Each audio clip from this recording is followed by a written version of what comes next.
Hello,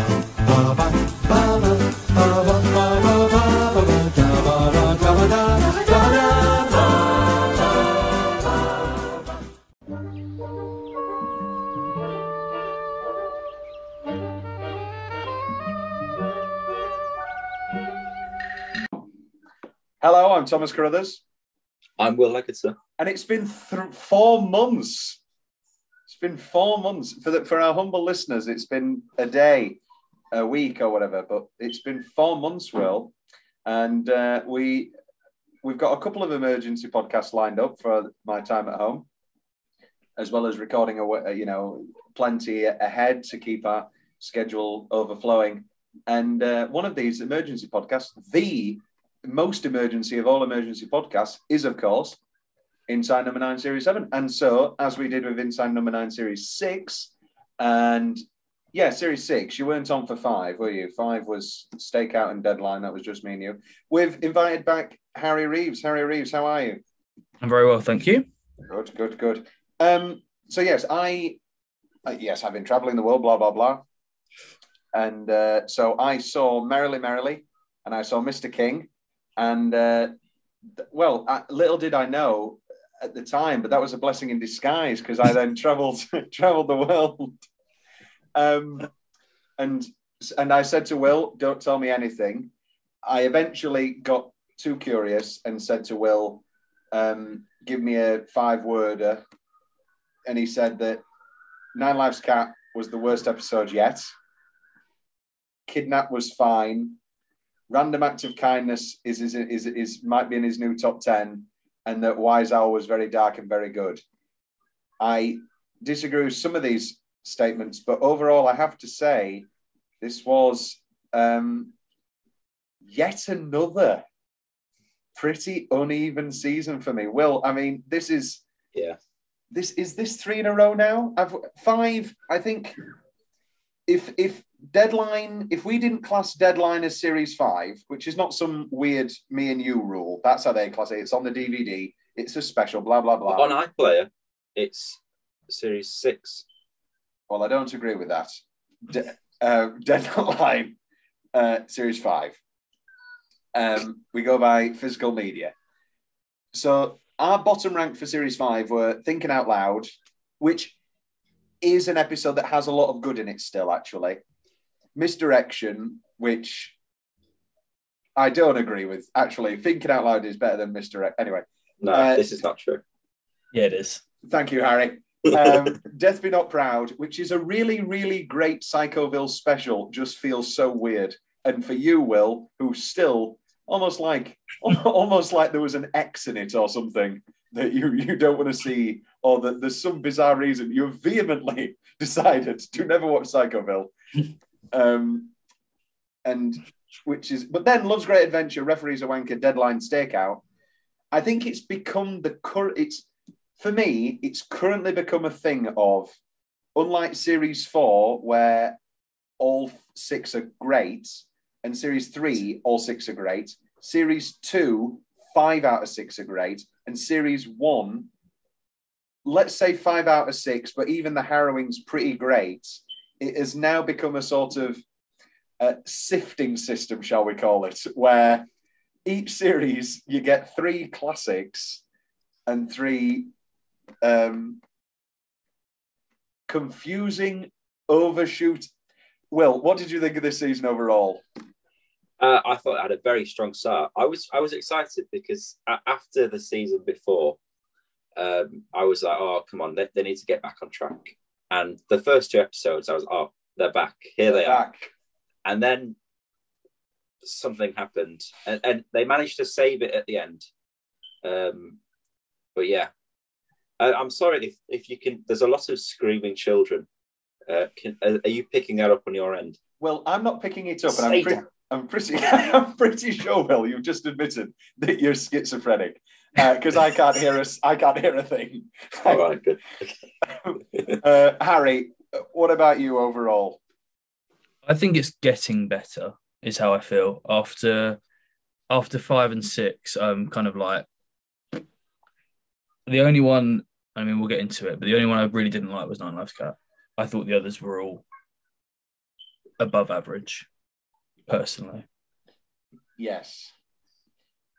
I think it's classic shooting yourself in the foot when it comes to quality, in that, they've given us so much. It's like they're dying. They've given us so much of what unequivocally are probably definitely my most rewatched and probably some of my favorite, like, just half hours of media ever made, like film, TV, anything. They have given me 30 minutes of footage that will unequivocally be my favorite. Like, it's probably, when I talk about IT Crowd and talk about the work outing episode, that is probably, without a doubt, my most watched episode of all time. And just across any medium. And Sardines is very close. I mean, I had an ex who loved Sardines. I did have an ex, yes. Who had 5 minutes on their timer? And literally, we used to just watch Sardines. And anyway, let's talk about Series 7 then. So what we do is, we do Series 7. We each have our own rankings. If we all have, it's harder to do when there's three of us, but if all three of us have something in a position, that gets locked. That's how it works. And if not, we just figure it out at the end. So we all have our three rankings, which will give us and then we'll come together and make our final rankings of Series 7. Then in a bonus element, we're going to open our field and take the top 3 episodes from our rankings 1 to 7 and make a definitive top 20, because things change over time. We'll get to that later. For now, let's start with Series 7. Will, why did you put Nine Lives Cat at episode at number 6? Or didn't you? I should clarify this. Harry, I'm guessing it's number 6. Will? Yeah, it's they're just trying to be too clever. It's I felt the same way as how I felt about Sherlock. No, the other one with the Dracula multiple personality. Oh, Thinking Out Loud. Thinking Out Loud. It's a Steve episode. Not that I don't like. I love cruel. It's because it had so much going for it as well. Did it though? Do you think, was there any point along the episode when you were like, okay, this is good? And was it the fact that there were too many layers that spoilt it? Or was it the premise itself that was dead from the beginning? I think I should say this now. I wasn't surprised by any twist apart from Mr. King. Merrily, Merrily. Oh, no, I guess I was surprised by Merrily, Merrily, but that's its own beast. Kidnap, I guessed, and I thought it fucked its own twist, but we'll get there. Random Act of Kindness, I'm sorry, Will, I did guess when he started talking about the lottery and the Grand National, because I was thinking, oh, God, is that why Reese is in the future? Oh, please, no. And but we'll get to that later. And Wise Owl, I did obviously guess that it was child abuse. Not that that's like a big Sixth Sense twist. I mean, I think it's pretty obvious from an early point what Wise Owl is. But Nine Lives Cat, I guessed rather early on. All this talk about tropes. And I thought, right, okay, so she's a character. Oh, then that must mean, oh, he's a struggling writer, isn't he? And he's trying to work through, oh, no. Did you guess it, Will, Harry, or did... I think I guessed the first one. I think I was expecting, rather than another book author, I was expecting screenwriters to come out at the end. I expected it to go another meta out and be like the set of a show, which is why I didn't like the second twist. So cheap and forced. So we're in a COVID series now. This is the thing. We're in a COVID series. Some of the ones from COVID started halfway through last night at the proms, was it? If I remember rightly. Because what's her name? Because they had to redo it. They had to come back. What's her name talked about how her bum got bigger, and she said, I walk around the corner and suddenly I picked up 2 pounds. And So, and other than that, I'm pretty sure that the rest of them were. Oh no! Simon says because the hair has a surgical mask on it, doesn't it? Yeah. But this really did feel, in all the worst ways for me, like a COVID series, and I don't understand why they've picked 6 episodes because you could have done the understudy so easily as a COVID. The whole show is built around the concept of it being a COVID show, of what we would now call like a COVID thing, where like, oh, suddenly you realize that there's no extras in this scene, or suddenly you realize that it's just been 2 people in a while. Like, I've been watching a lot of movies, obviously, and you can just tell, oh, this came out in 2022. Oh yeah, there's nobody in this really, is there? And you just realize, and it's all set on a farm. And you go, oh no. And I just don't understand, because this episode, no, I guess that he was a fake author the minute he woke up again. And I was going, again, oh no, I just don't understand. It would have been that they had an opportunity, because then there's the whole disappearing child case. And was that his daughter or son? I forget. And then did he create this entire thing to cope with it? That could have been a good way to sort of, like, a whole way of dealing with grief invents this character. But no. No. I think the best element of this episode, without a shadow of a doubt, was Sophie Akenedo when she was doing the whole awful ITV, I'm a cop, you don't need a cock and balls to figure it all out. And I thought that was actually really well judged, really well toned. Everybody was on the right page. It was just in the middle of this god awful. I mean, vodka and Cocoa Pops. Are you serious? And if that's your opening line, and again, I get it. I get it. The whole alcoholic cop, and it's all a stereotype, and you've got the kid and all that sort of thing. Reeves falling out the wardrobe was good. Yeah, I guess. I like that bit. I liked the character of Barnabas Bull. I think that's a very funny fake detective. Bull in a china shop, all that sort of thing was good. But to what end? This is the thing. I mean, I'm a walking cliche. What can I tell you? I think it was literally that first line. And if that line is in your opening 2 minutes... I quite liked their interactions.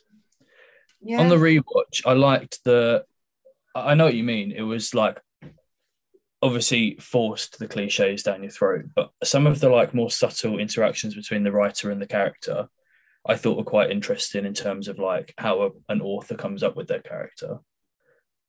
Yes. But after a while, it kind of like, that's 20 minutes in, 15 minutes in, you find out that she's not real, and you're like, okay, yeah, it was the 10-minute mark. It was the 11-minute mark. And it just came to nothing. I mean, I've literally just finished reading the audiobook of Stephen King's The Dark Half, which is all about an author who gets rid of his pseudonym. And he's been writing like darker, more violent, more like sexual books under this pseudonym, George Stark, whilst he, Thad Beaumont, is writing like, your sort of, let's call them average Richard and Judy book club dramas, like last week at the farm and all that sort of thing. But then he writes these incredibly successful violent murder novels. And he eventually gets rid of this character of George Stark, only for George Stark to come to life and start killing people. And it's very good. And it's very simple. And it's straightforward. That's not what this is. And it has the gall to say at the end, oh, it's all a bit Stephen King, isn't it? A writer haunted by their own demons. I was like, you can't... Right, I've watched 3 movies now this week, and they all have the exact same problem of sincerity. Since when did we lose sincerity? Every single thing has to be winking. Every single thing has to be a joke. Every single thing, I'm getting ahead of it. I'm going to do it, but also we're going to talk about it. Flashbacks are it was See How They Run, which was a fine film, but it was like, flashbacks are the worst thing a screenwriter can do 3 weeks earlier. And I was like, oh, this is so annoying. It's not clever anymore. It's not funny. It's just cheap. And, it's all a bit Stephen King, isn't it? So what? You're just admitting that you've stolen Stephen King's ideas, or you wrote, or it got to a point with the script where you realised, oh wait, this is just a Stephen King thing.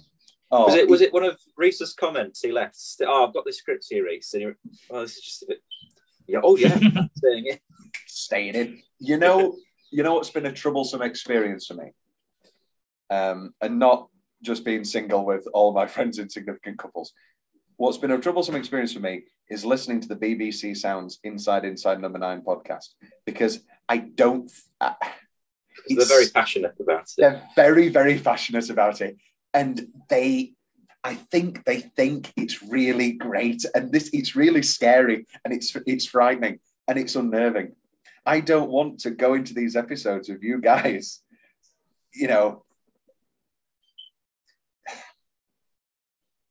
What else is there to say about Nine Lives Cat? I've put here the first scare, the scratching in the closet, was quite scary. This is when I really started realizing, oh, you're quite a character, you. And I thought, oh, okay, all right, there we go.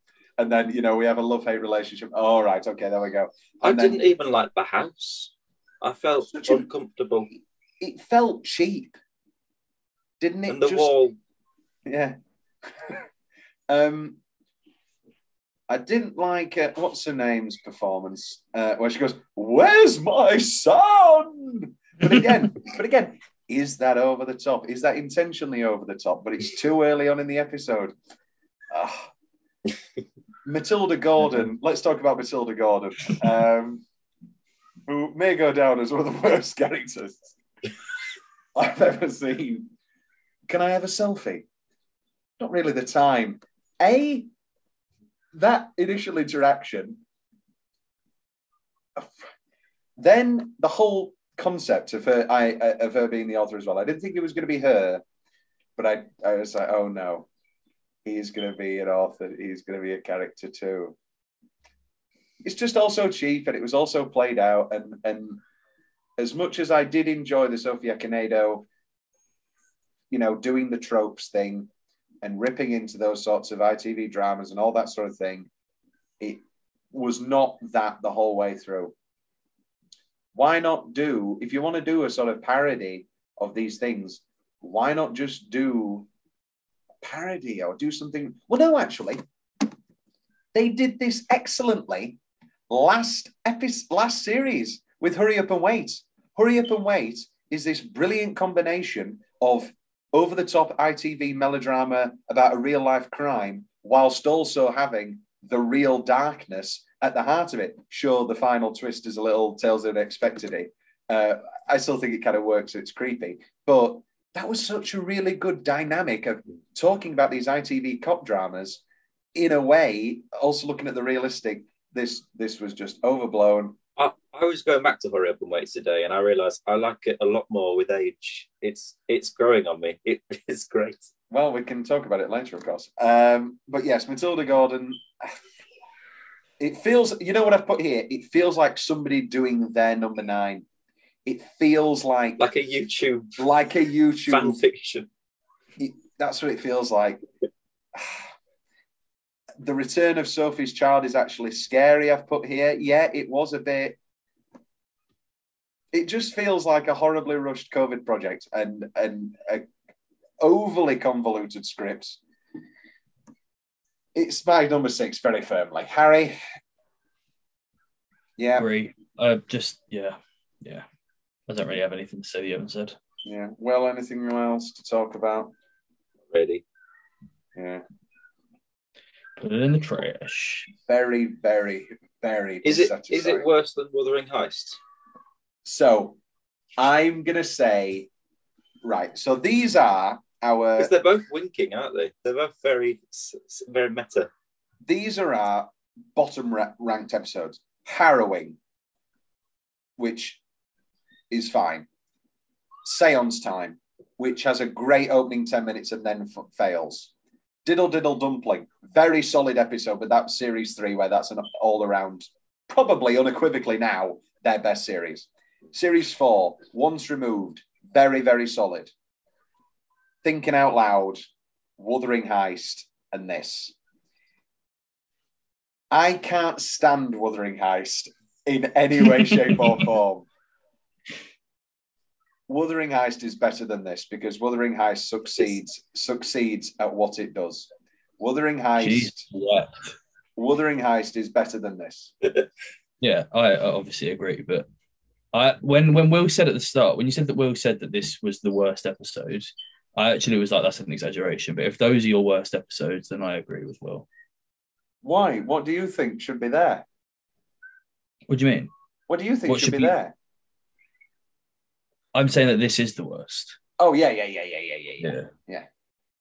Tough going. Let's pick up no, not really. Harry, what's your number 5? My number 5 is Random Act of Kindness. Okay, good. I like this. This is great. That's not my number 5, but I'm very happy that it's going to be. Oh, this is wonderful news, Harry. That's not my number 5. My number 5 is Kidnap. Will? My number 5 is Kidnap. Okay, so we've got 2 for Kidnap and 1 for Random Acts of Kindness. So we'll talk about Kidnap now. Where is Kidnap for you, Harry? 4. All right, so I think Kidnap at 5, I'm happy with. Are you happy with that, Harry? See, you find your corner. Go on. When I rewatched Kidnap last night, yeah, I enjoyed the comedy of it a lot more. And it feels very.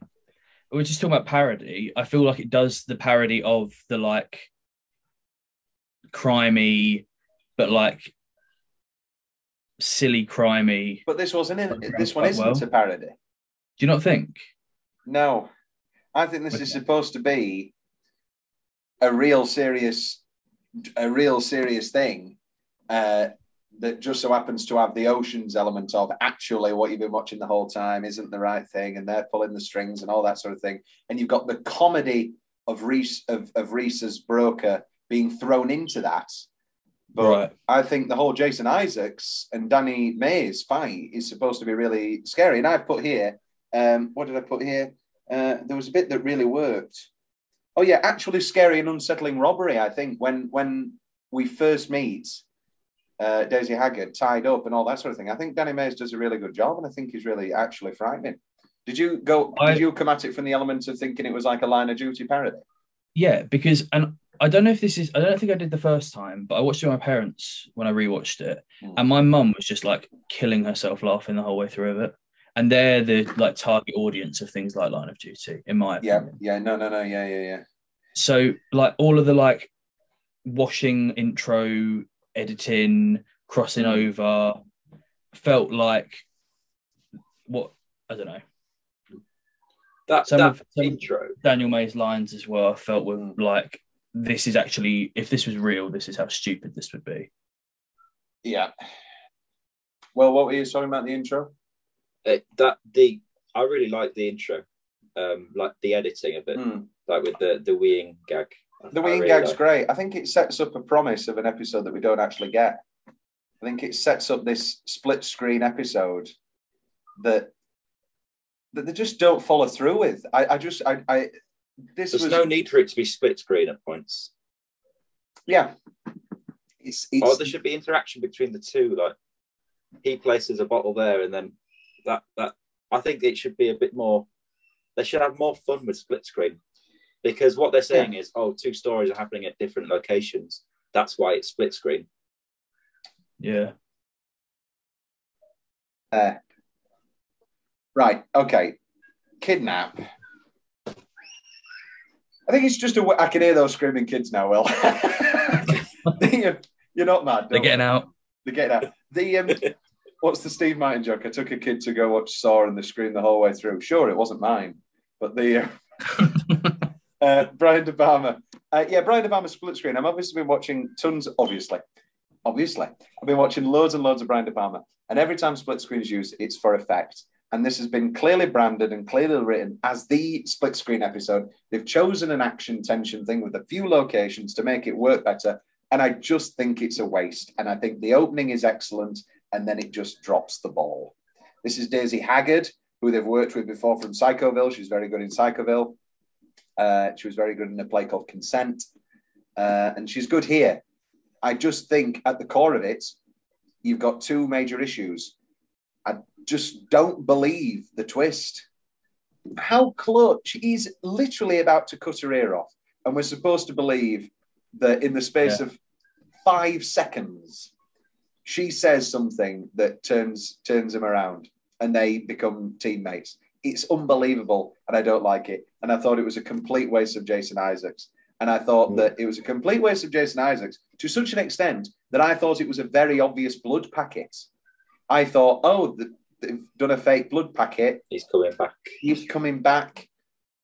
All 3 of them are in it, but that doesn't make any sense. Why would they be doing anything when nobody's here? Oh, wait. No, it's those Jason Isaacs and Danny Mays are gay lovers, and they're actually taking all the money against Daisy Haggard.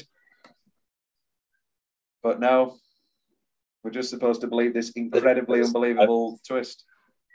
It is in keeping with his character, I would say, that he would just be like, wait a minute. Oh, go on then. But he's literally about to cut her ear off. And what I did do you agree say? with you. Yeah. I've put here, does it actually all check out? Don't think it does. I think it's very unbelievable. What did we think of Reese's bump? This is literally lip service again, where there's a whole serious episode happening, and then Reese is like, I'm going to do this. Comes along. Fumbling. I can't do phone sex. I'm in an open plan office. I thought that was quite funny. And you've got one guess to guess the Reese thing that I didn't enjoy or find funny in any way. Something to do with his phone. No, it wasn't that. It was granola. Don't find that funny at all. I thought you would have been like, yeah, Tom would have hated that. That's another reason I feel like it's a bit spoofy. Like, what a silly line to include if it was actually a real thing. Yeah. Very annoying. This is Steve's favourite episode of the series. Of course it is. And they come to a conclusion on the podcast episode of saying, I think it's because we're not in it. And I think they're growing out of. I think they're just growing out of this side of things. Yeah, which is sad. I enjoyed it a lot more when it was fun. To be fair, like going into it thinking it was going to be fun rather than being Line of Duty. It's just why it's higher for me, I think. Yeah, I liked Reese and Steve's interactions. Do I have to change all the possessive pronouns? No, I figured it out. Worth every penny. Don't regret it at all. That was funny. That was good. That worked for me. I thought that was probably my favourite part. I liked Daisy Haggard. Daisy Haggard's a great actress. I liked her as this sort of, Machiavellian, actually I'm controlling everything. But I think she's very good in episodes. Oh, yes. Who is she in episodes? She's just an American producer that makes noises instead of agreeing. She's like, yeah. I've got a great idea. That's quite funny. It's a great character. I've put here another funny Reese line. Oh, I'm just checking in if my wife is still alive. I thought it was very funny. I thought that was probably, without a doubt, my favourite element of this. The split screen wasn't well used. All of these black-white bars and all this sort of thing. Just do normal split screen, 1-on-1, and that's the episode. Don't understand why it's all this wipes and wipes and wipes and wipes and wipes. In the podcast, they talk about how they didn't want it to look like bad wedding footage, and it does at times feel like I'm going to put a star wipe in here, going to put an iMovie in here. So this series is directed by 3 directors. Now, there you go. I want you to try and guess which 2 episodes. So Kidnap, what other episode did Kidnap director direct? His name's Al Campbell. Merrily. Is correct, Will. Can you guess the 2 episodes directed by Kieran J. something Irish? I'd have to assume that King and Owl are together. King and Owl are together. Louise Hooper. Yes, Louise Hooper is there. And then the other 2, Random Acts of Kindness and Nine Lives Cat, were directed by Kieran J. Isn't it so weird that you can tell I know that's like a very obvious Kieran J. Walsh. Let's give him his not credit, but isn't it so weird that it's so big a huge difference, and that has never been a thing before. They're all grouped together in my ranking. Yeah, they are random. Oh, that's good. That's good to know. That's good to know, Harry. I like that piece of knowledge. This is wonderful. I think we need to start bringing either a fourth person to the Number 9 podcast or lose Tom. Or get you to have 2 votes. Yeah, I think it's a waste of... They've always wanted to do a split screen episode, that sort of thing. I think this is a waste. And there's, like you were saying as well, screen. I think there's opportunity for change as well, like with the opening, with smaller boxes and stuff, to suggest like movement or things that are at a faster pace, but then be clever with the interaction between the 2 boxes, not just 2 things happening at once. There's a great scene in Here's to Love, the wonderful Renee Zellweger, Hugh McGregor parody movie about sort of Doris Day, Rock Hudson 50s rom-com movies. And they do this whole sort of sexy thing where like he's doing like press-ups, but she's laying on the floor, and they do it, and it's all very sexual and all that sort of thing. And that's kind of what they do here in this first minute. And they set themselves up for failure because the first minute is very, very, very good. And that is Kidnap.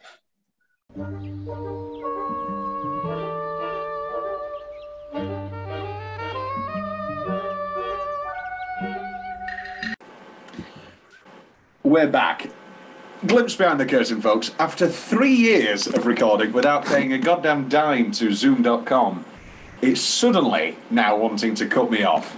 I'm trying to be I'm being silenced. They're trying to shut us down. So now we're here. Now next is number 4. Now, number 4, Harry, you had Kidnap. I have at number 4, A Random Act of Kindness. Harry had it at 5. I'm guessing Will has it infamously higher. How much higher is it, Will? It's higher. It's higher. Okay. So you don't want to talk about it yet? Is it? I'll talk about it now. Okay. So for me, it is number 4. Harry has it at 5. And Will, where do you have it? 2. That won't be happening, Will, but that's okay. That's all scattershot. So I'm now going to lock Kidnap in at 5. All right? Kidnap's locked in at 5. Before we lock Random Act of Kindness in at number 4, Will, why is it so high for you? I think it's great. We all know I love time travel. Did you like the CGI bird? Yeah. No, did you like the future? I didn't like the tattoo that had been drawn on with a biro. You didn't like it? It wasn't great, Will. I think the little clips of Reese are great. That was insane. That tattoo could have been anything, but it was his name, and he looked like he'd done it himself. To piss Momo. Will, okay. Yeah. Fight your corner. Yeah. Thank you. I think it was a great story, and I think they've been doing time travel now. No, they haven't, but they've been waiting to do it, and they've done it. And I think it was executed very well. I think it was a nice plot because it wasn't life changing. It was centered around a family and one man just wanting to spend more time with his mum. It was life changing. The man developed the cure for cancer. Yeah, this is changed Reese's life pretty significantly, I seem to remember. Yeah, infamously, he changed the life of the man, the science man. Bill. What was his name? Something Brown, the science Rudolph. man. Rudolph, the Yuku man. I agree with you, Will, to an extent. But it wasn't that simple tale. It wasn't the simple tale. And it just... I'm sorry, Will, it overstretched its mark.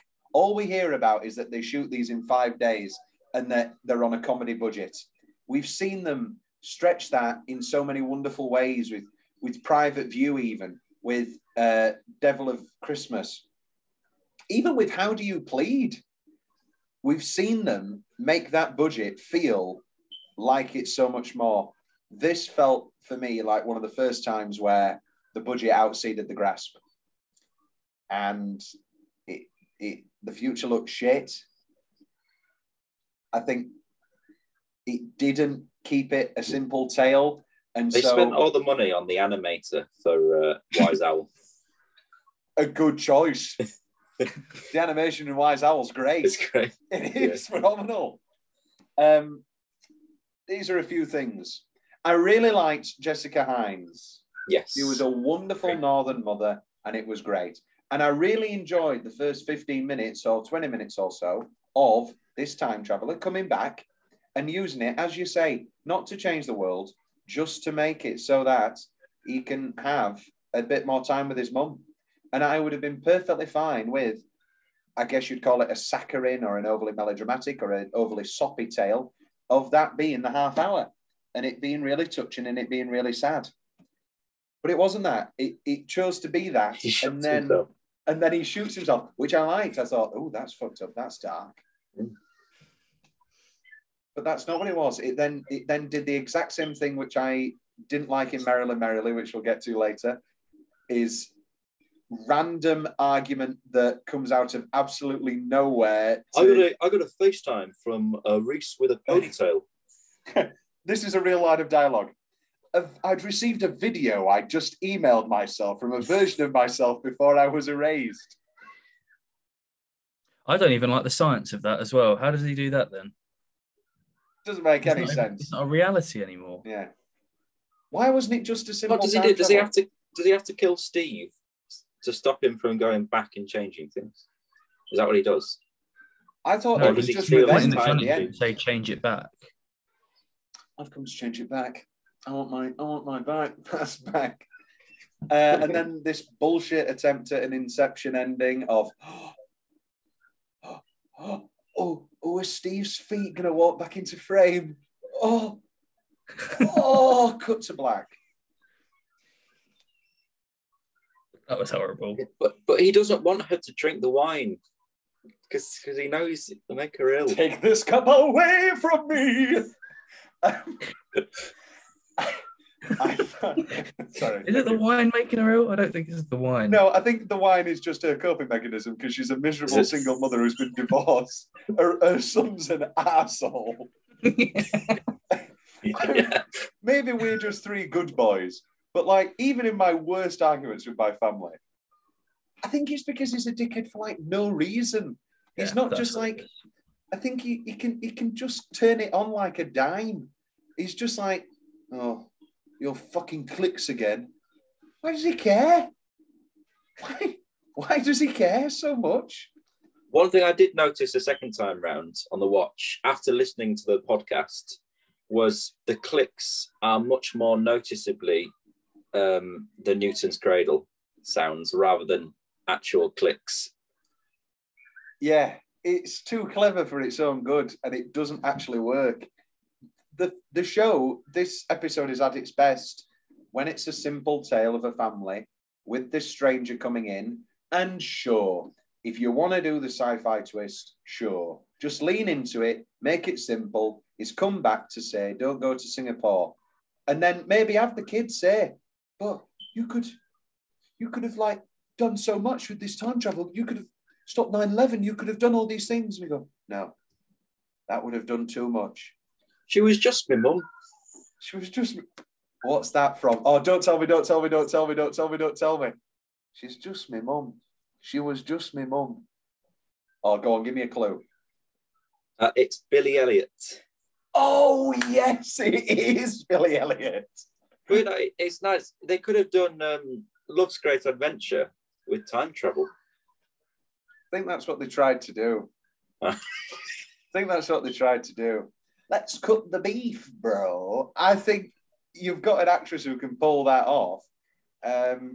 This is another thing. It's one of those where if you talk about it, you just end up hating it even more because none of these things will ever make sense.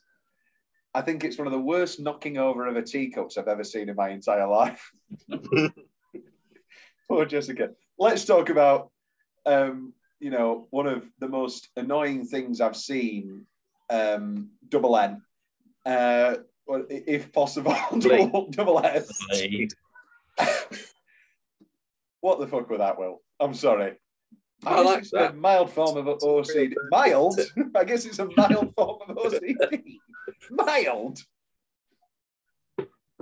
Defend it. Go on. What's the point of it that it's two things that are the same next to each other? Because I guess I've always liked to find patterns. And it's a bit like controlling things, isn't it? When you can't control them. I don't know why my Jessica Hyde's impression is Alan Bennett.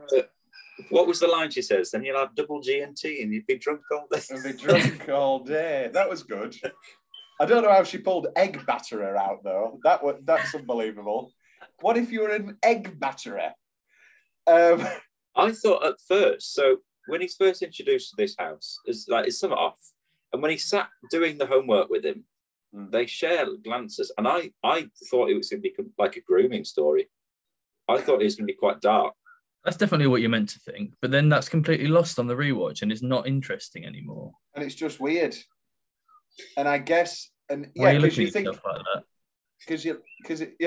and it's like, I guess, because you thought he was gay grooming, and so that's why he wasn't interested in Jessica Hynes. Yeah. Whereas now it's just, Back to the Future, I want to fuck my mum or whatever. Before walking through the door, where's my Sharpie? Yeah.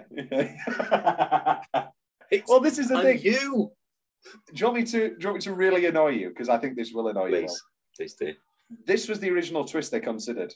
When Reese calls Jessica Hynes, it was supposed to be, he's not a time traveller, he's a patient of mine. He thinks he's a time traveller. How much better of an ending is that? And then we hear the gunshot. Dun, dun, dun, dun, dun, dun, dun, dun, dun, dun. Oh, you wanted it to cut to black? Yeah. No. Just have a real ending. Cliffhanger endings. I mean, I'm sure I like cliffhanger. I like a few. But, Well, is this a bit like, has this knocked it down, this conversation, has it knocked it down for you, any? Sure. No. You can keep it at 2. That's fine. But I'll keep it at 2 because I know it won't change the overall ranking. Yeah. They talked about how it was very hard for them to get the ending right. I don't know if they're still saying that it was hard, or whether they're happy with what they got. They kept calling it our version of the Black Mirror. I guess the sci-fi elements, I guess. I'm sorry, Will. Maybe it's because I went in with your expectations that it was one of the great episodes. I really enjoyed it when we first watched it, and I think we both finished it and were like, that was really good. And then I rewatched it and it was like, I agree with what you're saying about the budget, and the ending looks like bad Doctor Who, and it could have just been like, it could have looked better than that. You didn't have to make it all like, ooh, little coffee pods. I like the coffee pods. You like the coffee pod. And he's invited these people over to his funeral. He's invited 2 random people who we see walking out, and then Reeves, a psychotic Yuku scientist, who only introduces himself when everybody's gone. Hello, it's rude. Yeah, your daughter let me in. Where's the daughter? So he's cured cancer. I don't understand it. So how is he cured cancer? Are we supposed to believe that 18-year-old what was his name? Zach. 18-year-old Zach. That's right, it's on the tattoo, yeah. Are we supposed to believe that 18-year-old Zach then managed to cure cancer within the space of before his mum dying? Because I don't. Say again? Without going to Singapore. Yeah. Where does he go? Because let's not get dark, but she's diagnosed as terminal. So let's give her a year max. Let's give her 2 years. People have tried to cure cancer for decades. He's got a time machine, Tom. He's got all the time in the world. Oh, he has got a time machine. That's a good point. Because he left it in the bag. Okay. But what did he do with this time machine? Go to the future, steal somebody's cancer serum, and then come back. Why isn't Reese the angry guy? But I don't think he did steal cancer serum because the whole point is that he never, if he'd done that, he would have had time to invent time travel again. No, the but issue is he that says, no, his mum's alive because it's his mum's funeral that Reese comes to in 2062 or whatever. Can you all hear that buzzsaw? Right, I'm going to keep railing into Will's favourite episode. I'm very glad it's not your favourite episode, Will. Oh my God. The calls, the buzzsaws from inside the house. What a twist. They're having some work done. That's a good Miranda episode. I recently watched the best of Miranda on YouTube, and there was a very funny bit where they were like, why don't you talk about the work you're having done? Oh, is it the crow's feet on my kitchen, you bastard? Very funny. I think we've underrated Miranda. I think if we rewatched Miranda, we'd go, that was class. Random acts of kindness. Why is the camera constantly moving and shaky and handheld? I don't think Kieran J. Walsh... react. The moment of inertia. It's not gambling if you know who's going to win. All right. Sorry, Will. I want you to... Harry, don't say a word. Will, I want you to explain. You've got 30 seconds. How did he take his name from the cereal box? He looked at the barcode. Yeah. That's how he picked a fake name. He looked at the upside down cereal box that was on the table. I can't read the goddamn, I don't know, put a book over there at the other side of this room. You've got a cereal box? Yes, it has. Right. Hello, my name. What's your name? Weetabix. double E, double T. It was bad, Will. I'm sorry. Oh, no, it wasn't bad. It just... What's your final comments on Random Act of... What's your final act to comment on Random Act of Kindness? Good title. Yeah, I enjoy time travel. I say that it's my favourite genre. Don't you, as someone, because I also enjoy a good, clever time travel episode of something. Would you not have enjoyed it if it was a bit better? Yeah. Or clever or anything? It's time for our Inside Number 9 awards. These are halfway through. We've reached halfway. The best... We may or may not be exclusively talking about the 3 episodes we've not talked about yet. I may be wrong. Yeah, 100%. Yeah, but that's wrong. Yeah. Because my best hair is actually the hair logo for the publishers company in Nine Lives Cat. I thought that was quite cute. Is that what it is? There's also one on the table. Or is the hair the taxidermy rabbit? No, there's another hair. There's a hair by the door. All right. I thought that was the hair. No, there's a hair by the door. They're all just on shelves in this series, apart from the one that's by Bonnie's Shrine.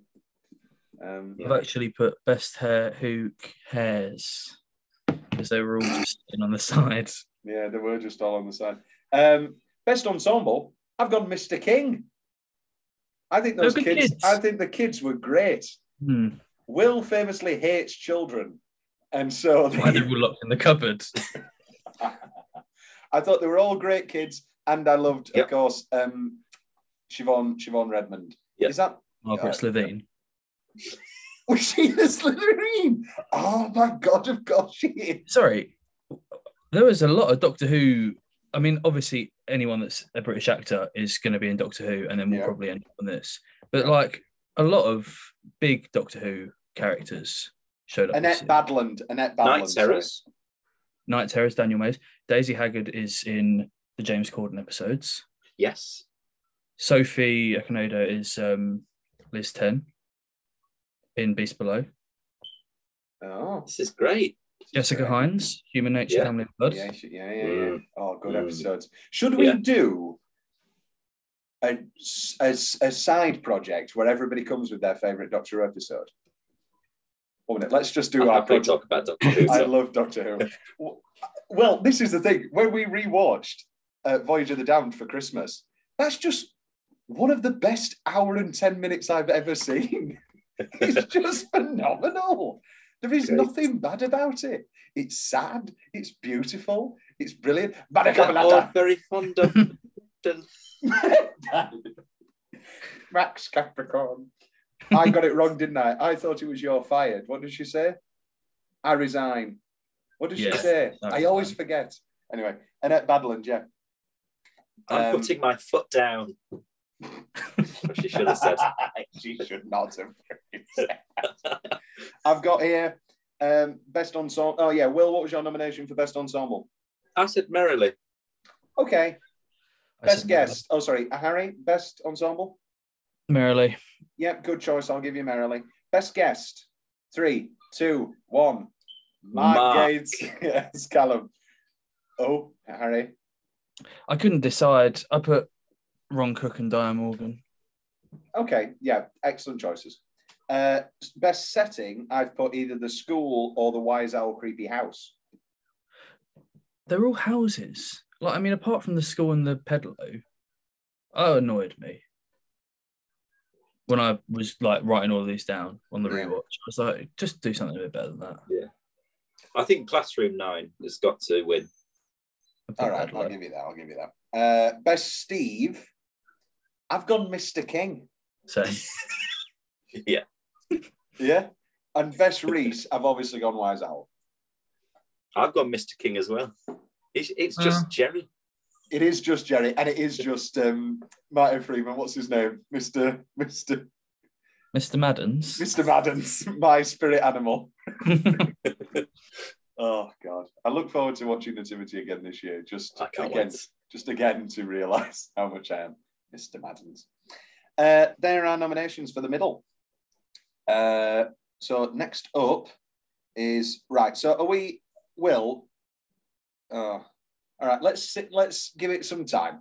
So Will, what was your number 4? My number 4 is Merrily, Merrily.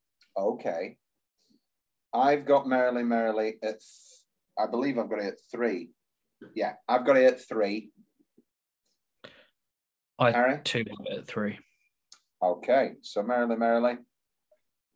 Well, I think it's time. I think Random's going to get locked at 4 and Merrily at 3. Merrily. Yeah. All right. I'm happy with this. I'm happy with this so far. I'm happy with this. This is good. I like it. Let's talk about Merrily, Merrily. Just class. Just lovely, beautiful, touching episode. Very well written. I think the very, very end, once you know it's going to happen, when first watch, I was completely, well, not annoyed, but I was a bit, all right, then, okay, was this needed? But now I know it's there. Now I know the nature of the beast.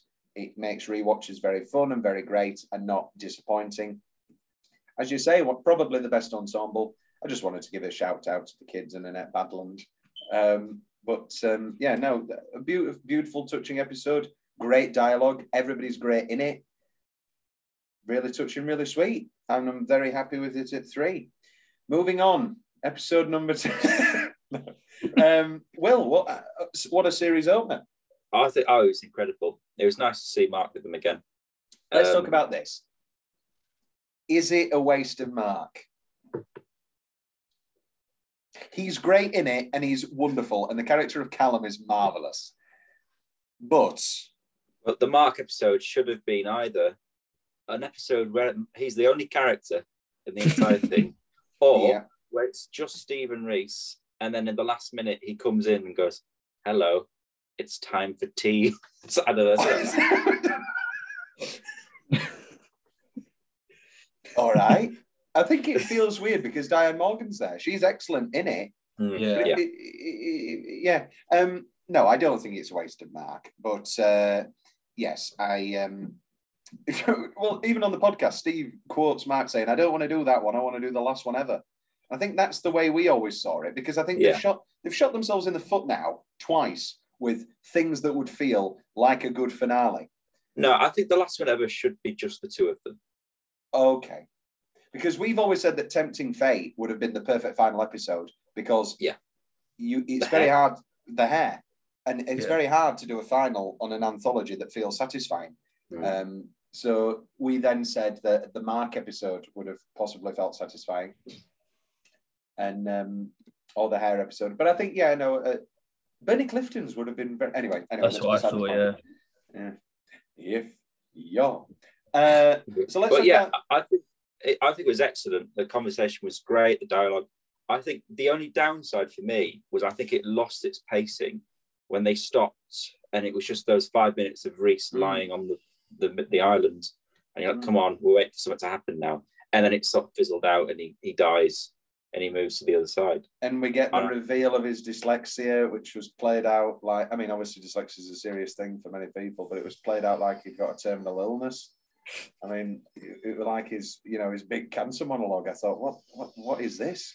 I mean, it was very well handled and very well done. But you're right, it did stop a bit dead. Like the peddler. Like the pedo. I've put here, are they too stupid? Nobody thinks they're actually called pedos. And, I studied psychology. Oh, I've seen that one where he stabs her in the shower, but I didn't know they made it a book. People aren't that stupid. I don't know. Maybe you just have intellectual circles that you're part of. I put here, how do you get a pedalo? Are they just stealing those? Because it's what? Two pedalos by a rundown shack. Did he not? He explains at the beginning, doesn't he? He says something about it. Someone says he's hired one, but right. When I first saw this, I thought the ferryman, the god of death or whatever you call him, I thought it was going to be a Jason Voorhees situation. I thought he was going to track them down and kill them one by one, I thought it was going to be.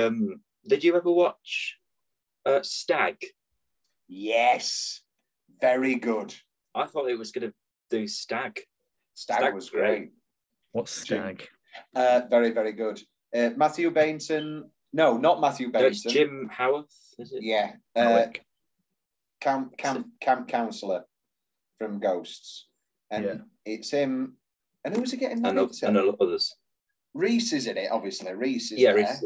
But it's a stag, and he's the brother of the bride, who doesn't know any of these outrageous people. And the stag... the best man gets them all to go on stag hunting weekend in Scotland, really out of bounds. And one by one, they're killed off by this hunter in the middle of the woods. Mm-hmm. And it's really, really black comedy. It's very good. It was great. Tim Key were in it, apparently. Yeah. I might watch this again. Yeah. Yeah, very good. Very good. Jim Field Smith, what did he go on to do? Not much. Truth Seekers, the Nick Frost thing. Oh yeah. And he did the Wrong Man's before that, before Stag. Wrong Man's pretty good. That's it. Yeah, Merrily. Let's talk about Diane Morgan, who is touching, beautiful, so funny, so wonderful, such a lovely, touching, beautiful, wonderful character. And she's funny and she's great. And then she's very touching. And, I think I am going to cry now. I think it's lovely. I think it's really well touched and handled. Which makes me annoyed about how stupid she is at the start. What did you think, Harry? I didn't think she was too stupid. It was definitely giving those... you don't want to group people into things, but... They gave like women. It really gave women turning up at parties. You know what I mean, though, when people are like maybe less. No, I don't know what I want to say. Harry does know what he wants to say, but he realises it's not cool or whatever. Are you talking about just idiot people? I'm talking about people that are maybe intimidated by other people's intellect, turning up and being nervous and filling that with just chatting. Yeah. Which is what the two of them do. Yeah. Well, you've experienced this. This is before. Me on the podcasts.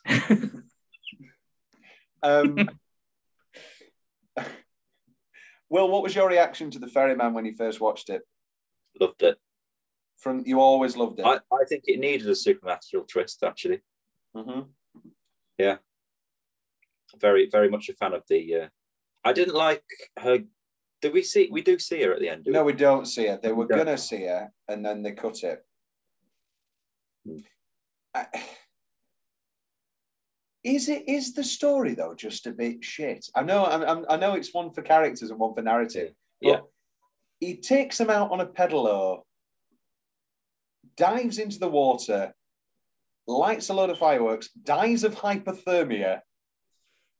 Is it just a bit? Is it just a bit weird? It needs another element. The entire island fireworks. Oh, it's so beautiful. Let's watch a minute of beautiful telly.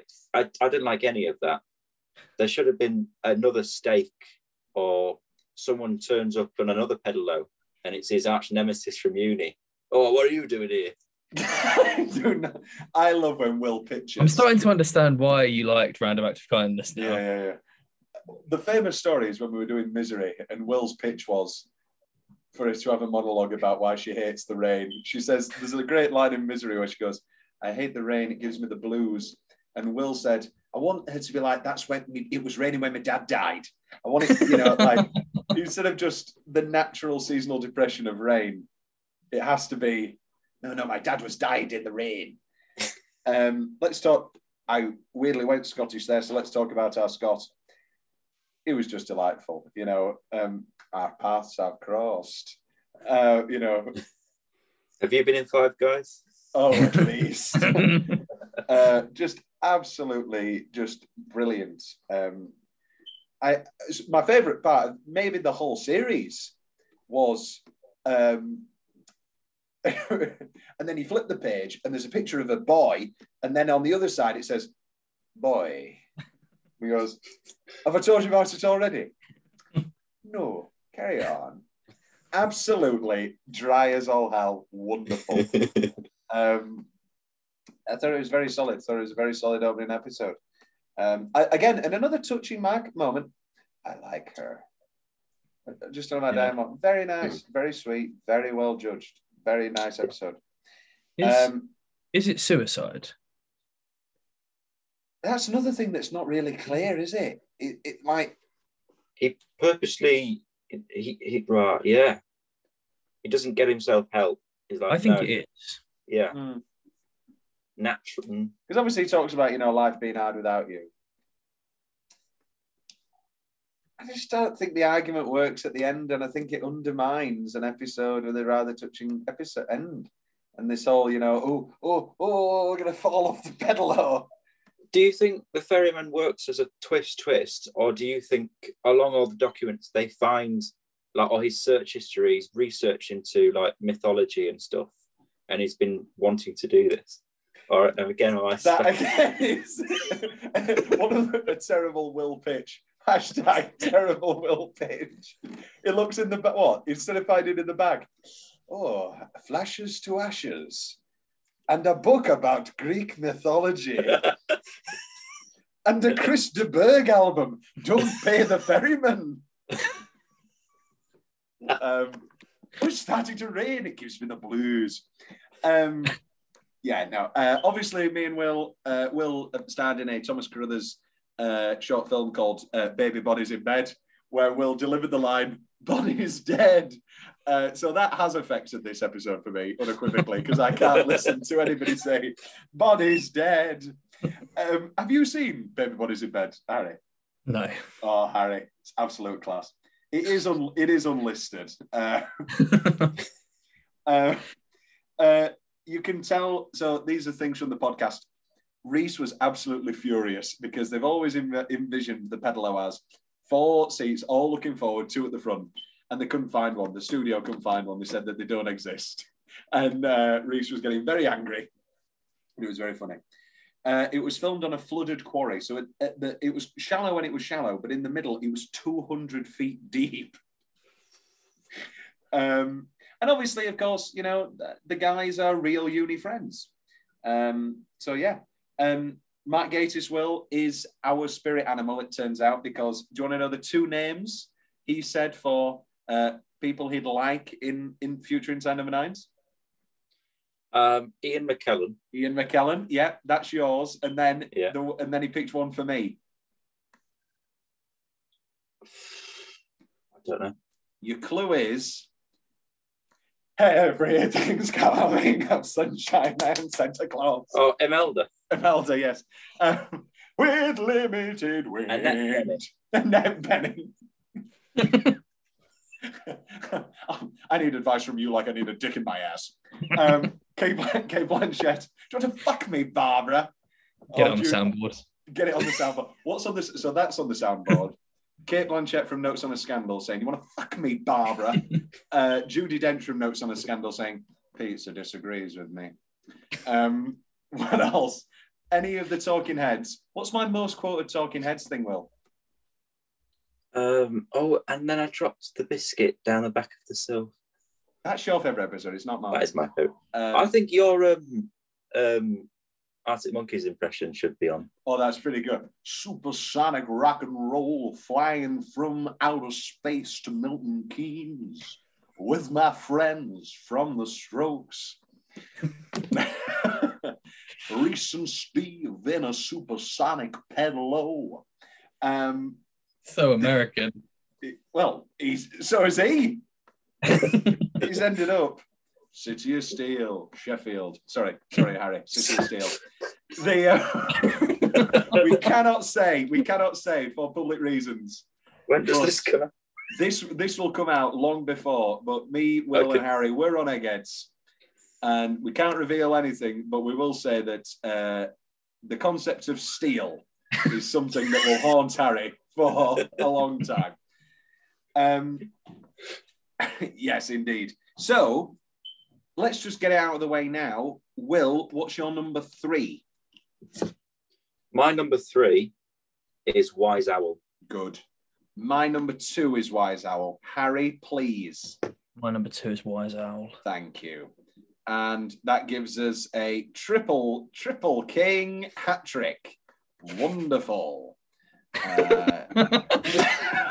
Oh, Will, that's incredible. So before we talk about Wise Owl, before we talk about Mr. King, I can now confirm that our Series 7 rankings are at 6, 9 Lives Cat, up 5, Kidnap, 4, Random Acts of Kindness, at 3, Merrily We Roll Along. No,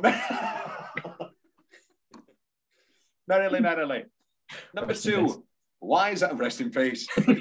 2, Wise Owl, rest in peace. And number 1, Mr. King, Mr. Curtis, rest in peace. Those are our top rankings, which means that, those 3 will go through to the 21 qualifiers for the top 20. In the meantime, we're now going to take a small break and head back to talk about both Wise Owl and Mr. King.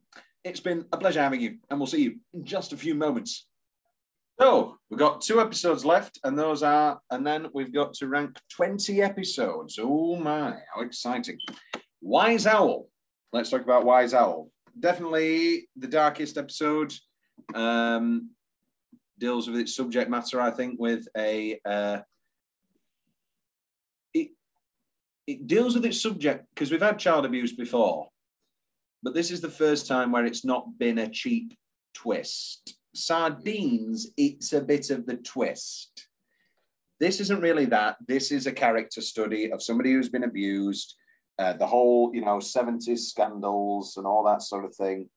And in this case, we have this figure, this deeply traumatized man who was raped as a child by his dad, who happens to be the voice of this public safety figure of the Wise Owl. And we see those animations and they blend in. And I just thought it was a really creepy, effective, touching episode that was note perfect, more or less, for me, bar one of the worst closing lines I've ever heard in my life. Not this time. No. What is it? Get stuffed. Get stuffed. Get stuffed. I like it. I know. I think it should have been twit you. Fuck off. It should have been like, because it's always like, it's for children. Twit you. Twit you. I thought get stuffed was like, I was just like, why drop at the final hurdle? Will, what was your experience? Obviously, you were coming off the highs of a random act of kindness. I enjoyed it a lot better this morning. I watched Wise Owl and I was like, yeah, it was slow. And I watched it back and I thought that's very moving, actually. I think that's great. I think the incorporation of the animation that starts off as just your standard safety video, and then it sort of interweaves with the lives and the characters of the story. I think the dad arrives at just the right amount of time. I think this is one of my favourite Steve characters, actually. Ferrari! I did laugh out loud at, we've had a change of heart and we'd like him back just as he was, please. Ferrari! I think it's a standout episode. I think it's really dark, really solid, really well written, really, really well directed. Let's just give it up for Louise Hooper. Absolute class act she is. Directed two of the best episodes by far, two of the best directed episodes as well. These are two of the best scripts, but they're also two of the best directed episodes. And maybe in better directing hands, Random Act of Kindness could have been a great, great, great episode. But I think it's the directing there that loses its grip. Not the writing. The writing too.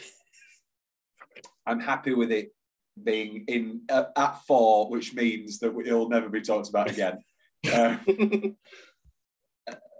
Harry, what was your first experience with Wise Owl? And was there such a change on this second watch? I don't think so. I definitely enjoyed it more the second time, but because I knew that I enjoyed it the first time. It's just good. It's just nice and creepy. It's like one of the things that I really like about number 9 is the creepiness of it and the creepy twists, and this kind of just holds that energy for the whole way through it. And it's weird. It must be the music as well, but the opening, even though it's just like a PSA, is still sufficiently creepy to set the tone.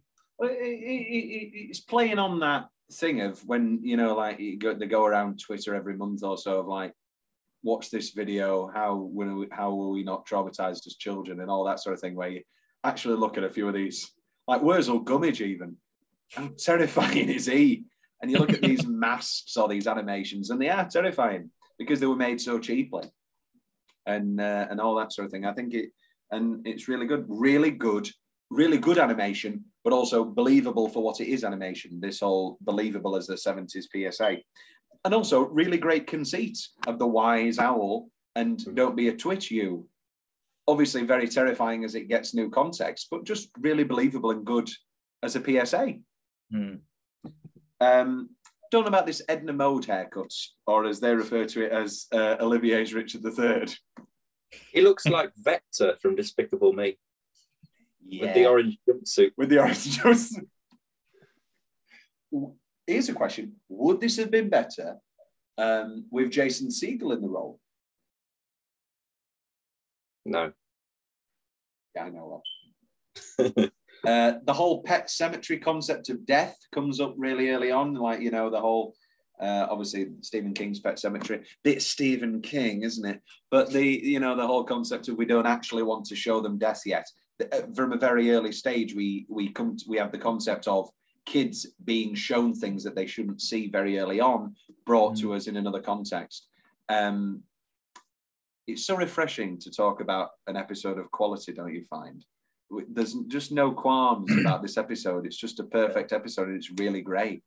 That reference to Nine Lives Cat really pulled me away from this and made me feel very sick, and I'm glad to be back here. And I love the progression of the animations as they slowly become more unrealistic and not more unrealistic, you know what I'm saying, as they become more part of the narrative, and even the taxidermy one, and obviously when it comes to an end with Reese being put in. When I first saw Reese in there, I thought, oh no, step too far. But no, it won me over, yeah. because It's like because of putting Reese's sausage in its performance. skin. Yeah, because of Reese's performance, I think it was really well Yeah. judged of being like those TV. Mm. She got a doll and a kite, and it was really well judged. And then, but to still to not have Ron Cook imposed in there and have it be the wise owl pissed. Another Doctor Who. Mr. Magpie, actor. yeah. Always plays birds. He's got to think about birds. And You always play birds. yeah, really, really subtle as well. Like with the whole, I didn't want him to kill him because obviously that is just unrealistic and all that sort of thing.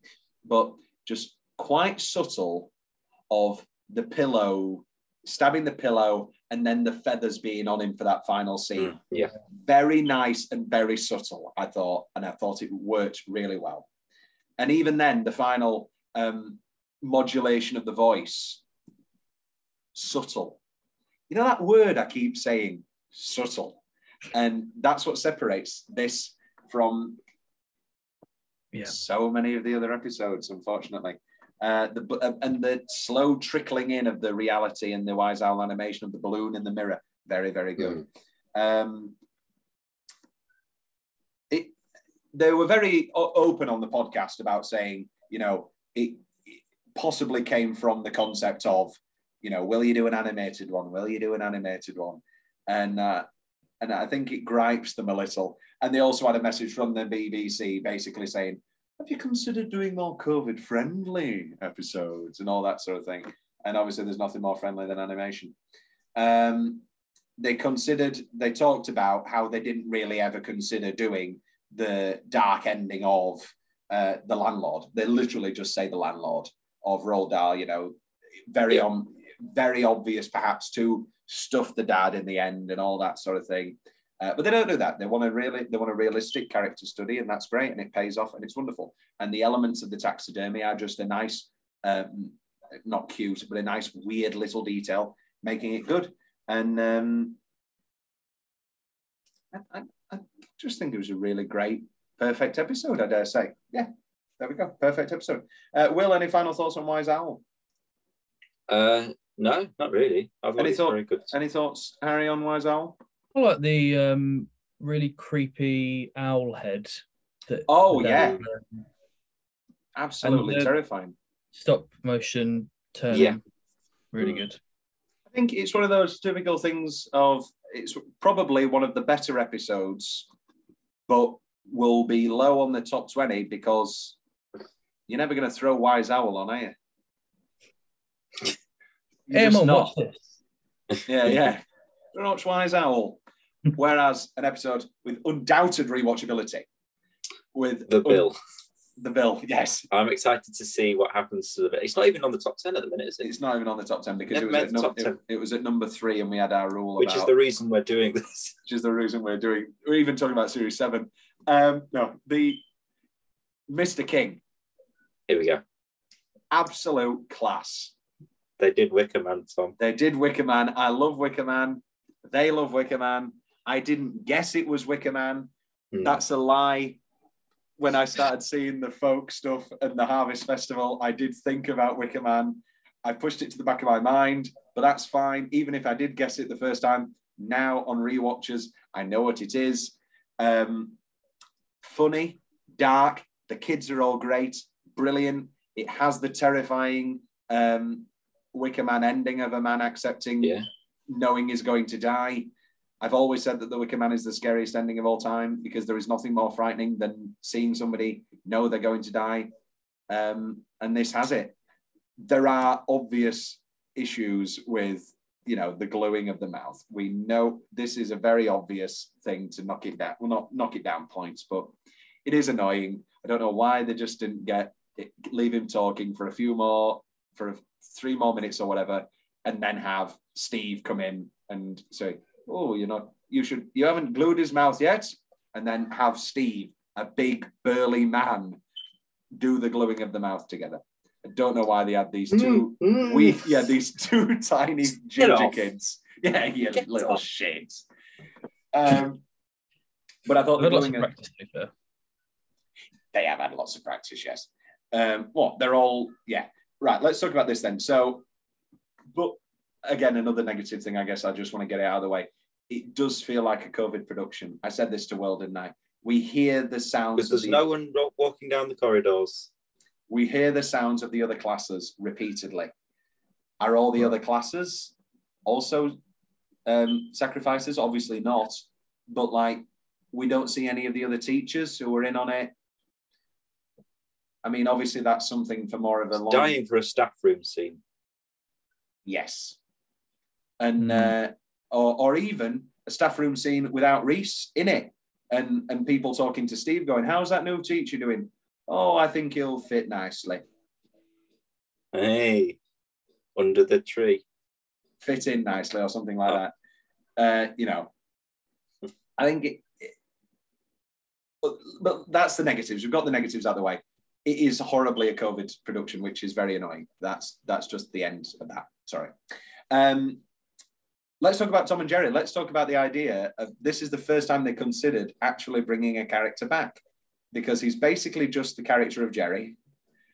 And, you know, he went of a teacher going crazy in London. I'm very, very, very glad it's not Jerry. That would have been far too much. And I don't want them to really bring people back. Unless that's the whole episode.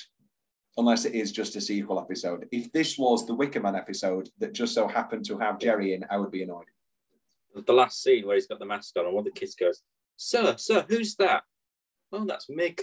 That's me. I don't worry. That's Annette Badland.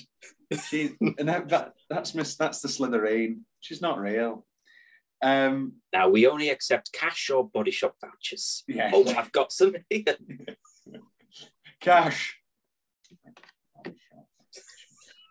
It's great. It is great. The postcard was far too obvious. It's great on a rewatch. Didn't like Down Under either. Really? I knew he was dead from Down Under. He was dead straight away. Oh, fair enough. And I thought, okay, this is fine on rewatches, but it was horribly obvious. And it was so obvious that I thought it's going to be a normal school. It's going to be completely normal. And that he's going to go mental again, thinking that everybody's a killer. And then it's actually going to be normal. And then there's going to be the second twist of, no, actually, Steve is a serial killer or whatever. But no, I'm very happy with what we got. And it's fine on rewatches. I love his Pinocchio joke. What makes me different from Pinocchio? I'm glad to be in Wales. And then that's funny on its own. But then Steve coming in, because class. I can't do a Welsh accent. I should say this now. Will, can you do Welsh Steve in this? I could do it. I can't now. I'd hate to do it on camera. Okay. But I do a great Welsh accent. All right, turn your camera off. No, I don't want to. Too shy. Stop video. There we go. Sorted. Go on, Will. Well, class. That was good. What does he say? He says, because Curtis. Pinocchio was stuck in a whale. That's good. That was good. Yeah. That was good. I have to ask you to start video, Will. You have to do it yourself. And then I love later. Another one of your jokes. I enjoy all that. Is it unrealistic with the Michael Jackson thing? Licking boys' bottoms. No teacher would ever say that. No teacher would ever say that. I'm sorry. Jerry would. It's not Jerry, though. It's Mr. Curtis. Jerry. I believe a big floppy penis, because he's at a breaking point. Big floppy penis. A big floppy penis. Hello, Mr. Curtis. I believe that because he's at breaking point. But licking boys' anus. Did you talk about Michael Jackson and anus? Anus. So many vowels in there. It's class. Double S. You just get questions of, is the whole town involved? Is the whole school involved? What are the other classes looking like? And it is annoying in that sense. The Wise Owl poster I enjoyed. The Polaroids and the gold stars. Lovely little stuff. Yeah, the gold stars on the... By the time we finally get to the assembly and we realise what's happening, and the glue on the hands, brilliant effect. Is there glue all over the chair? I just assumed the arms. But if it's just the arms, he could just stand up. Oh no, because he'd rip his skin off. Yeah. Like Saul. I'm just doing it live for you. Yeah. We had to check if you're uncut and still sheathed. The one full Wicker Man reference, you did it beautifully. The human beings payoff might be one of their best writing moments I've ever seen. But they did take it from Roald Dahl. Did they? It is BFG, but which annoyed me. But not to the extent that planting beans. Not to the extent of planting a human corpse to bring a harvest, Will. And I thought that little Gwen was great. Human beings. Yes, Gwen, just like human beings. I thought underrated find the Michael Jackson bit. It could have disfigured him even more. You've seen the Michael Jackson video? Doesn't actually make sense because I believe there's no footage of the Pepsi thing. That's one of my trivia questions. What was Michael Jackson promoting when he nearly burned to death? What else is there to say? I don't think that's Key Stage 2. At this point, he would not be saying things. He's been glued to a chair.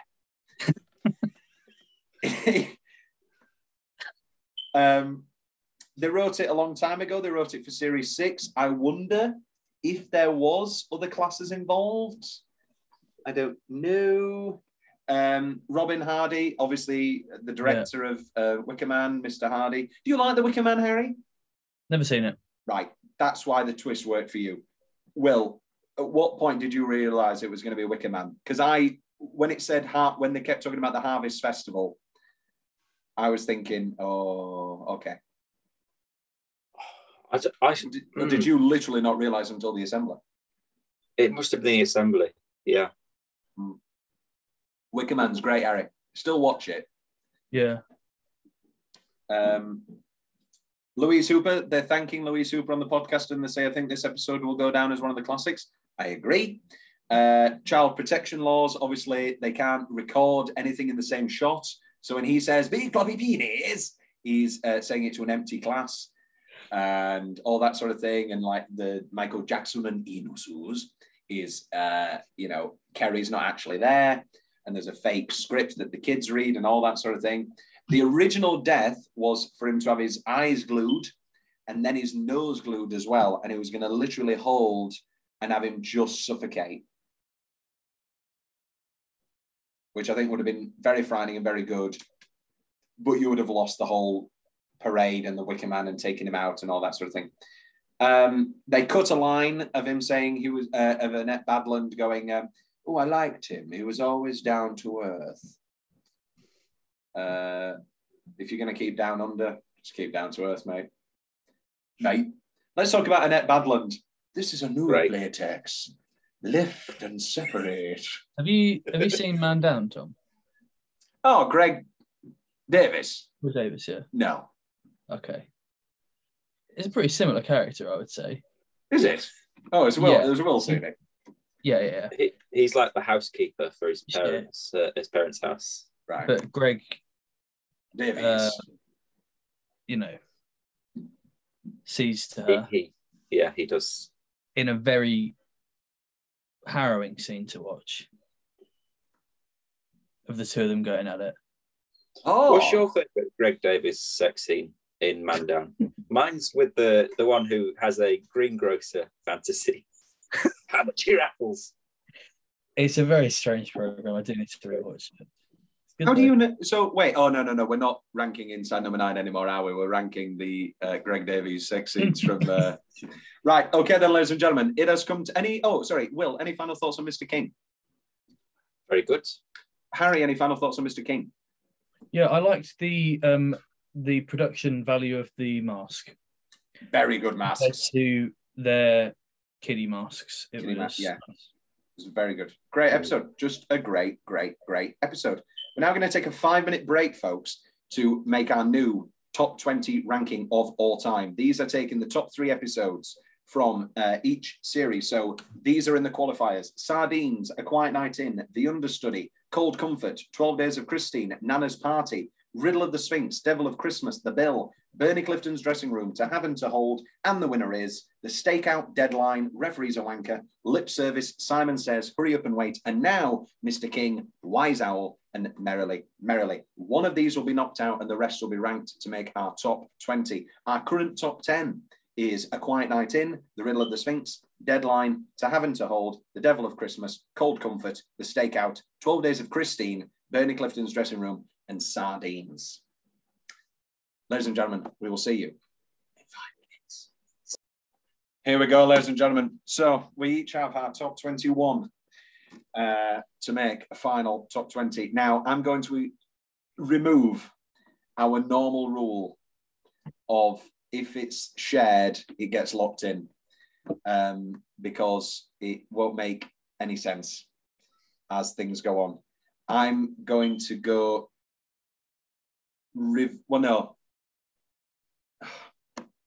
Let's go person by person and then we'll start ranking. Harry, what is your 20?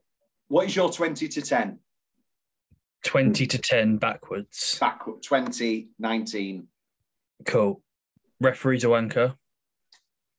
What was your 21? Sorry. My 21 is The Understudy. Okay. Yep, 19. Carry on. 19 is Hurry Up and Wait. 18, Nana's Party. 17, Deadline. 16, you're going to hate this. So 16, Simon Says. 15, Quiet Night In. 14, To Have and to Hold.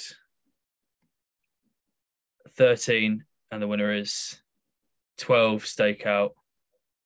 11, Devil of Christmas. Okay. Will, what was your 21? My 21 was The Understudy also. Yeah, my 21 is also The Understudy. But is that the... Anyway. But as we know, 21 is 21, 21 is 21. Okay. Will, you're 20 to 19. No, sorry, you're 20 to 10. Yeah. 20, Lip Service. Right. 19, The Referee's a Wanker. All right. 18, Hurry Up and Wait. 17, Simon Says. 16, Merrily. 15, and the winner is 14, Wise Owl. 13, Nana's Party.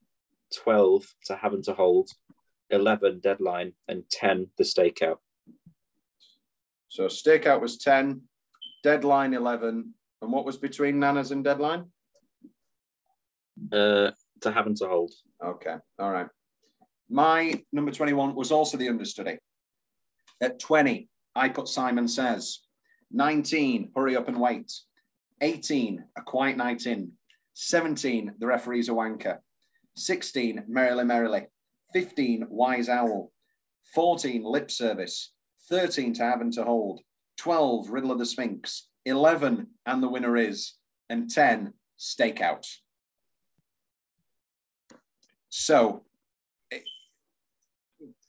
we can't do much for now, other than eliminate The Understudy. Harry, you're 10 to 1. Or could we do 10 to 5? All right, do 10 to 5. Build it up. Sorry, I haven't numbered them. Oh, 1 minute. Pause. My father's at the door. There's somebody at the door. So 5 to 1. You're 10 to 5. 10 to 5. 10, Riddle of the Sphinx. 9, Lip Service. 8, Merrily. 7, 12 Days of Christine. 6, Wise Owl. 5, Mr. King. Okay. Will.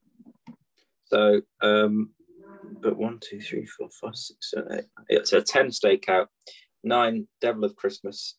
8, 12 Days of Christine. 7, Mr. King. 6, Quiet Night In. 5, Cold Comfort. Okay. My 10 to 5 is, and the winner was 11, wasn't it? The Stakeout at 10, Mr. King, Nana's Party, Cold Comfort, The Bill. Which leaves us now with our 5s. Harry? So from 5, Mr. King, 4, Sardines, 3, The Bill, 2, Cold Comfort, and 1, Bernie Clifton. Will. At 5, Cold Comfort. 4, Riddle of the Sphinx. 3, Bernie Clifton. 2, Sardines. 1, The Bill. I've gone for Deadline, Devil of Christmas, 12 Days of Christine, Bernie Clifton's Dressing Room, Sardines. So, Harry, so that's 3 different number ones now. So, where did you have Sardines, Harry? 4. And Will had it at 2. Yeah. I've got Bernie Clifton at 2. Harry's got it at 1. Where does Will have it? 3. That's higher, isn't it? So Bernie Clifton is now our new number 1. Sardines is our new number 2. Number 3, I had The Bill at 5. Where did you have it, Harry? 3. Bill is our new number 3. It's my number 1. Yeah, so it's worked out well. We've all got our number 1s in an order. Then I had 12 Days of Christine. Where did you have 12 Days of Christine, Harry? 7. Harry, Will? 8. Right, so that's going to be lower. What was your next highest, Harry? Mr. King at 5. Mr. King at 5. Will? Sphinx at 4. I have Sphinx lower and I have Mr. King. So our next 3 are Christine King and Sphinx, aren't they? Where's Cold Comfort? Cold Comfort's up there, surely. Yeah, let's go for Cold Comfort next. Cold Comfort's my 2. Right then. Yeah, so let's get Cold Comfort in there. Yeah. Cold Comfort's number 4. Then King. Has everybody had their top 3? Yeah. Yeah. Right. So then it would be Mr. King. Is that your next one, Will? That matches up with you two. My next one will be Sphinx, but that's lower for you two. So Mr. King, then Sphinx. Then it's got to be Christine at 7. Yeah. I've got Christine at 7. Christine at 7. So I do have a Quiet Night In at 6. Okay. I have Quiet Night In quite low. So do I. Mine's 15. So that's got to be taken down, Will. I'm sorry. I want Deadline in there. That was a historic piece of television. I've got Deadline at 17. Oh, where did you have it, Will? 11. Okay, so next, where's Devil of Christmas? Devil of Christmas is my next one. That's next for me. And that, 11. All right, then Devil of Christmas is next. What's next for you, Will? Stakeout. What's next for you, Harry? Next is Wise Owl. And then I've got Stakeout. So it would be Stakeout next. Mm-hmm. Stakeout next. Right, and then that brings us to, and we've had Cold Comforts. Deadline, we haven't had yet. My next are Deadline and then Nana's Party. What are your next two, Will? Deadline and To Have and To Hold. Harry? Merrily and Lip Service. So Deadline's number 10. Mm-hmm. Deadline's number 10. Now we're into the next one. Nana's Party. Nana's Party number 11 then. I'm happy with that. I love Nana's Party. What have you got, Harry? What have you got? 18. That's unfortunate. Number 12. Sorry, surely Sphinx is going to be appearing sometimes. I think Sphinx needs to be higher than Nana, surely. Sphinx was number 6. Oh, okay. We've Was it in got there? Bernie Clifton, Sardines, The Bill, Cold Comfort, Mr. King, The Sphinx, Christine, Devil of Christmas, Stakeout, Deadline, Nana's Party.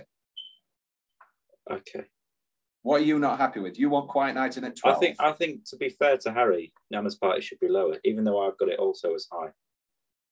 Quiet Night in at 12 sounds good. Next up is To Have and To Hold at 13, surely. Yeah, I've got it at 14. Yeah. Then I'd go Nana's Party. Nana's Party is locked in at 11, Will. The come on, I want a G&T, Jim. Jim and Tonic Gin is the best. Right, we haven't had Wise Owl yet. Everybody said Wise Owl. 6. That's next for me after Nana's Party. Wise Owl at number 14. So then I think everybody said Lip Service as well, haven't they? That's my 20. Oh. I didn't like lips. I didn't care for Lip Service. Okay. It's my 9. Right. Then I've got it high. So what's next for you, Will? Winner is. Winner is. I've gotten the winner is next. Same. And the winner is it is. You withered asshole. Then it's going to be lip service. I'm sorry, Will. Then Merrily Merrily. Yeah. Then referee. Simon. We've got left. Simon's at 16 for me. We've got left referee, Simon, hurry up and wait. Simon's highest for me. Yeah, me too. Simon. Then I go hurry up and wait. Same. Hurry up, yeah, and referee. It's locked in. Ladies and gentlemen, the top 20 is number 20, referee's a wanker. Number 19, hurry up and wait. Number 18, Simon Says. Number 17, Merrily Merrily. Number 16, Lip Service. Number 15, and the winner is. Number 14, Wise Owl. Number 13, To Have and To Hold. Number 12, A Quiet Night In. Number 11, Nana's Party. Number 10, Deadline. Number 9, Stakeout. Number 8, The Devil of Christmas. Number 7, 12 Days of Christine. Number 6, The Riddle of the Sphinx. Number 5, Pot Pickers, Mr. King. Number 4, Cold Comfort. Number 3, The Bill. Number 2, Sardines. Number 1, Bernie Clifton's Dressing Room. Ladies and gentlemen, we have a new top 20. We have vanquished the understudy, and we have vanquished 9 Lives Cat. Thank you very much, and we will see you all very soon. Dabba dabba dabba da da ba ba ba ba ba ba ba ba ba.